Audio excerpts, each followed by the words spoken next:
Today we are replacing our old dingy faucets with a no-touch solution that looks super shiny and super awesome. Say hello to our new faucets.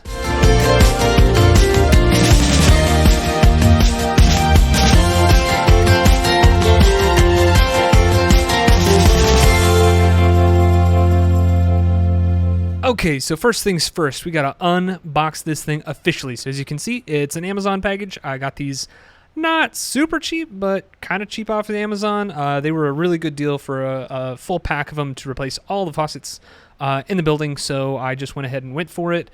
We needed some no-touch stuff. A couple of our faucets had broken because people had moved the levers from our handled faucets back to turn them on instead of forward. Which there's no instructions for a faucet, so that just happens sometimes. But I'm super excited about these. They're kind of like knockoff Chinese things. So you see the brand there is like home, except double letters in the word.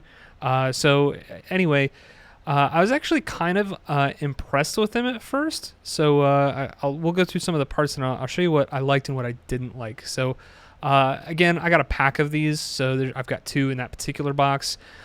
They were packaged pretty stinking well for being off-brands. Over the years, I've bought a lot of off-brand stuff from eBay and Amazon, and this was some of the better packaging I've seen ever with anything.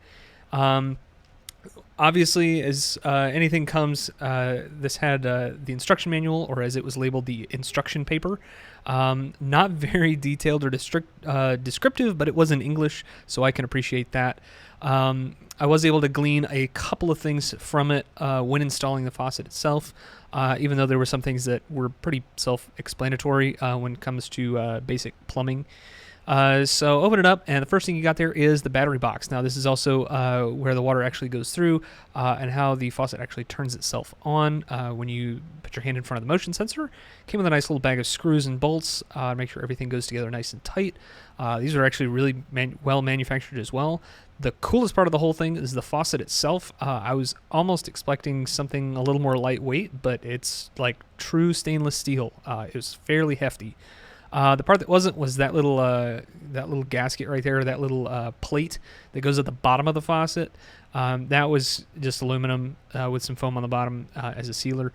It did come with all of its own plumbing, so it had the adjustable or the flexible lines, hot, cold, and then ascend up to the actual faucet from the battery box, as they called it. I really liked that they were labeled. They were actually had little red and blue threads weaved into them to tell which side was hot, which side was cold. So you really can't screw that up.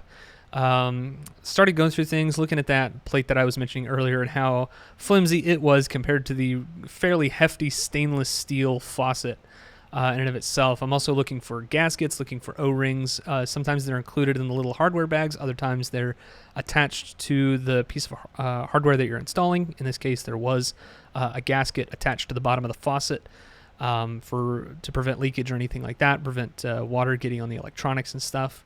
I also wanted to pop open that battery box to see what kind of batteries it took. I was honestly a little surprised that it was battery powered and that I didn't have to run either a low voltage or 120 volt line to it. So I opened it up, and sure enough, it took 4 AA batteries.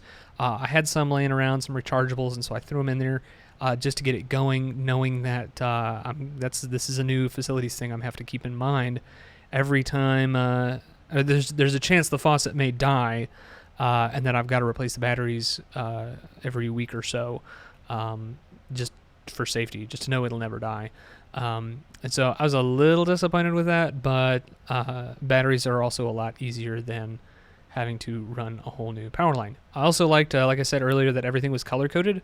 So you can see there's a hot line and the cold line, and it's got the lever, which actually shows you how much hot and how much cold water you want going into the system at any given time. So now we start the actual installation process. Now I'm going to fly through this because there's a lot happening, and honestly, half the battle was cleaning and then figuring out where the heck the battery box was going to live, because I didn't realize it at first, or didn't think about it too much, but there's a lot of limited space underneath the sinks, and those hoses, in all reality, were not all that long. So there were very few places that I could actually mount the battery box, and it reached both the hot and the cold water feeds.